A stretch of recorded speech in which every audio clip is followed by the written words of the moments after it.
Donc je suis aujourd'hui juriste expert en droit bancaire et financier dans une autorité de supervision et de régulation. Et je suis également qualifiée à la maîtrise de conférences qui me permet d'enseigner à l'université dans le cadre de TD en droit privé ou bien de cours pareil également en droit privé, plutôt droit bancaire et financier. Mon travail de thèse était notamment mené sous la direction du professeur Thierry Bonneau à l'université Paris 2 au sein de l'IRDA, donc qui est l'Institut de recherche en droit des affaires de Paris. L'ouvrage que je présente aujourd'hui a été primé dans le cadre d'un prix de thèse, le prix Joannet 2021, dans la catégorie droit privé des activités économiques et des coopératives financières.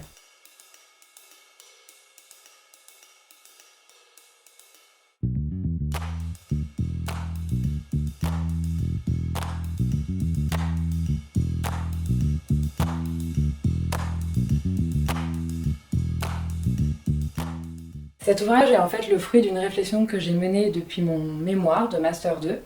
à l'Université Paris-Dauphine, commencé en 2013, suite à diverses activités professionnelles en société de gestion et en banque. J'ai décidé de démarrer une thèse sous convention CIFRE au sein d'un cabinet d'avocats, le cabinet Allen et Overy, qui m'a accueilli pendant 3 ans et demi dans le cadre de ma CIFRE, pour permettre un petit peu de travailler cette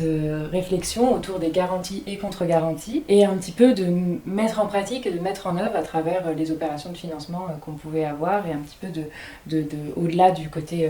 universitaire et intellectuel, de voir un petit peu quelle était la pratique et les mises en œuvre. Et c'est tout l'intérêt de cet ouvrage, qui du coup présente l'aspect théorique des mécanismes de garantie, mais veut aussi les conceptualiser pour permettre à la pratique un petit peu de faciliter les réflexions et la mise en place des montages financiers. L'idée directrice de cet ouvrage est de savoir, parmi les garanties et contre-garanties choisies et mises en place par les parties, quelles sont celles qui sont les plus efficaces pour monter une opération la plus efficiente possible. En réalité, la trame de fond de cette réflexion, c'est tout l'objet de la confiance que suscite la mise en place des garanties. Confiance que tout à chacun, on est amené à tester dans le cadre de ces opérations. Et c'est un petit peu autour de cette logique-là que j'ai réfléchi ma thèse pour comprendre quels étaient les principes clés qui dictaient la mise en place des garanties et des contre-garanties dans une opération de financement, mais aussi leur mise en œuvre au regard notamment des procédures collectives et des mécanismes de résolution bancaire. C'est l'étude de l'ensemble des mécanismes de garantie et contre-garantie présents en droit privé, donc plus spécialement en droit civil, mais également en droit bancaire et financier. En droit civil, c'est d'abord l'étude des sûretés classiques, que l'on connaît tous, cautionnement, hypothèque, nantissement, gage, que je mets en perspective au regard des sûretés de droit bancaire et financier. D'un côté, les sûretés que j'ai appelées mécanismes multilatéraux avec transfert de risque, donc qui comprennent notamment les mécanismes de titrisation, les obligations sécurisées ou cover bond, les mécanismes également de swap ou l'utilisation de collatéral, notamment auprès des banques centrales. Et puis les mécanismes multilatéraux avec mutualisation des risques et non plus transfert, qui là comprennent notamment l'étude des mécanismes devant les chambres de compensation,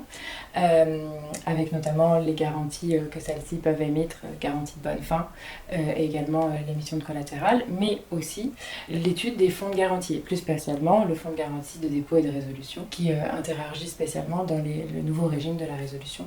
mis en place depuis la BRRD. Donc tous ces mécanismes sont mis en perspective dans ma thèse pour chercher s'il y a une logique et des principes clés auxquels ils répondent. J'en ai trouvé 4, la raison autour de l'accessoire, la proportionnalité, l'indivisibilité et la cohérence. Et c'est au regard de ces principes et de l'interaction entre les garanties et l'opération de financement que j'essaie de réfléchir et de porter le raisonnement. La conclusion de cet ouvrage, c'est finalement de proposer une définition de la notion de garantie qui pourrait être introduite par exemple au sein du Code civil, permettant ainsi au droit civil de répondre à des exigences portées par le droit bancaire et financier. Parce que la notion de garantie est finalement un mot valise